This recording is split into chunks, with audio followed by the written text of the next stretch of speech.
Well, tech junkies were all ears when Apple CEO Tim Cook gave a rare interview on Wednesday. He talked about his hopes for the company's future and even dropped a few hints about some new products in the works. Felicia Taylor has those details for us from New York.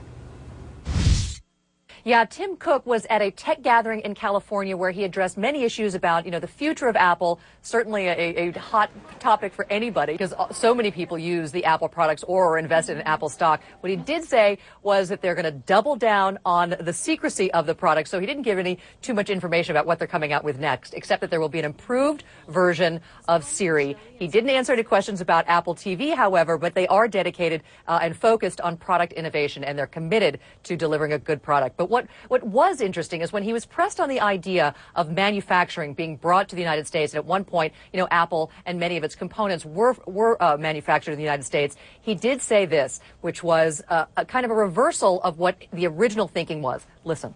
We decided over a decade ago that there were things that we could do better than anyone else, and those things we wanted to do ourselves.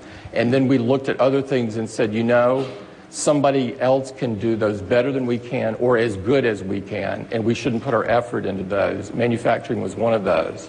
So when pressed even further, he was asked whether or not any small components would be manufactured in the United States. And he said, I want there to be, quote unquote, and also actually that there are some things that are still manufactured, like the glass on top of an iPhone. And that, unfortunately, what's happened in the U.S. is that it just doesn't have that great large scale kind of manufacturing. And it is certainly more cost effective to do it in some of the overseas markets. So while he would want there to be manufacturing returned to the United States, it probably isn't going to happen except for some components down the road. This didn't have much of an effect on the stock, but nevertheless, it's always good to hear what Tim Cook has in mind for the future of Apple.